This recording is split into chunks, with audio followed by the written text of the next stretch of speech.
के समान है। पल से पल में क्या हो जाए, पल से पल में क्या हो जाए पता नहीं तकदीर का, और संपत्ति और शरीर का।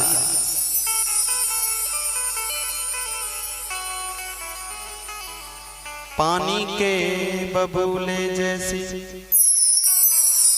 तेरी जिंदगानी रे।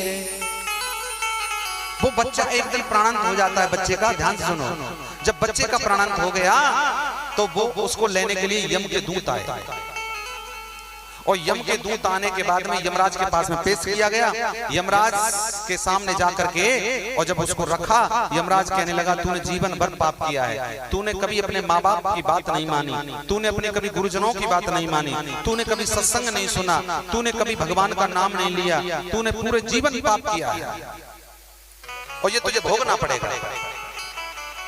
वो लड़का, वो बच्चा कहता है कि हे यमराज जी, मैंने जीवन भर पाप ही पाप किए हैं, कोई पुण्य नहीं किया।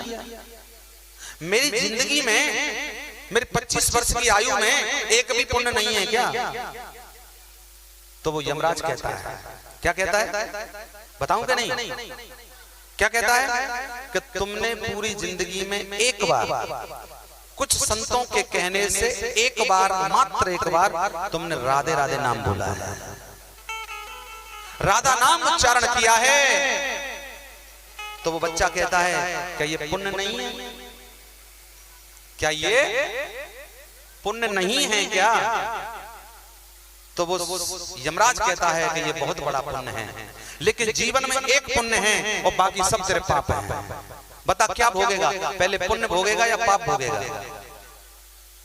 तो बच्चा कहता है पाप तो पूरे जीवन के भरे पड़े हैं मेरे, अब एक एक पुण्य है, तुम पहले पुण्य ही दे दो। मैं पुण्य का, एक बार राधा नाम लेने वाले का को कौन सा पुण्य का फल मिलता है, बस यही बता दो। यमराज बोला क्या बोल रहे हो? बोले हाँ, एक बार राधा नाम मैंने लिया है, जीवन में एक पुण्य किया है, उस एक पुण्य को ही भोगना चाहता हूँ, उसी का फल चाहता हूँ। पहले पाप तो भोगूंगा ही, वो तो भोगना ही है मेरे को। अब यमराज सर पकड़ के बैठ गया। वो बच्चा कहता क्या हुआ?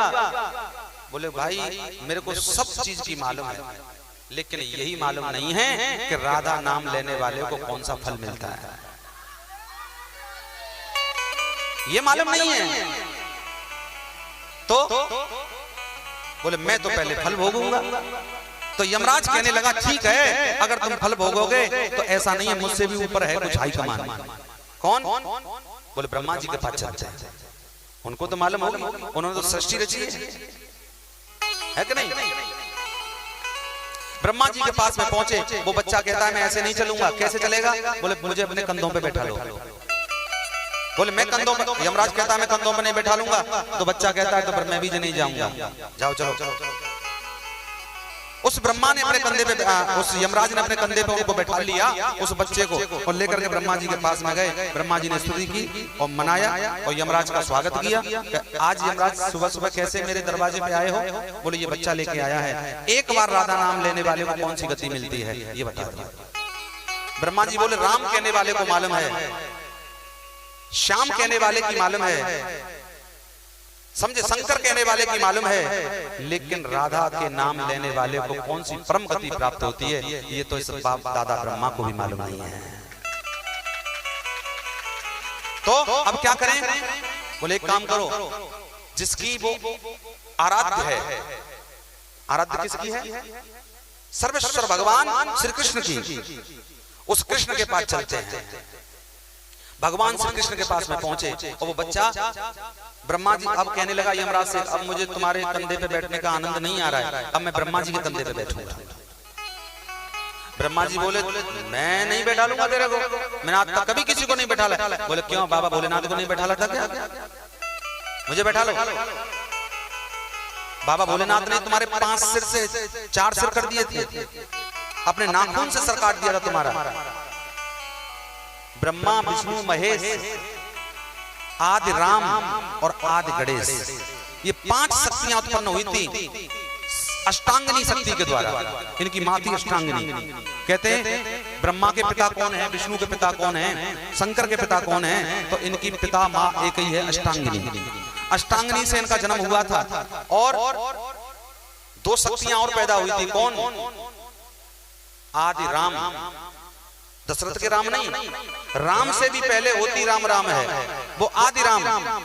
आदि राम और आदि गणेश। कौन से गणेश? आजकल के लोग कहते हैं महाराज ऐसा कौन सा पुत्र हुआ था पैदा जो अपने पिता के विवाह में गया हो? ऐसा कौन सा पुत्र था जिसके पिता ने अपने पुत्र की पूजा अपनी शादी में की हो? कौन था वो? पुत्र की पूजा अपनी शादी में, ऐसा कौन सा पिता है जिसने अपनी शादी में अपने पुत्र की पूजा की हो? है गजब की बात नहीं? है गजब की बात नहीं? तो वो आदि गणेश थे। ये गणेश नहीं जो मैया ने अपने मैल के द्वारा पैदा किए थे और मिट्टी के द्वारा मैल के द्वारा बना करके और दरवाजे पे खड़े कर दिए थे, जाओ कोई अंदर प्रवेश न कर पाए। ये वो गणेश नहीं, ये वो आदि गणेश जो अष्टांगनी से पैदा हुए थे। ये दोनों आदि राम और आदि गणेश दोनों लिप्त हो जाते हैं और ब्रह्मा विष्णु महेश ही रह जाते हैं। इनमें शंकर बाबा छोटे थे, ब्रह्मा जी बड़े थे। शंकर बाबा को ले जा रहे थे, शंकर बाबा को भूख लगी, दूध मांगा, मुझे दूध पिलाओ।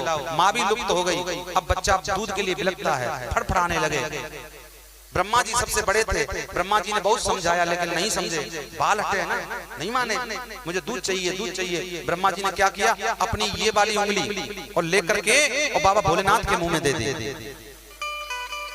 खूब दूध पिया, सारे दूध को पी गए, बोले और लाओ मेरे लिए। जब दूध नहीं निकला तो ब्रह्मा जी ने अपने कंधे पे बैठा लिया भोलेनाथ को।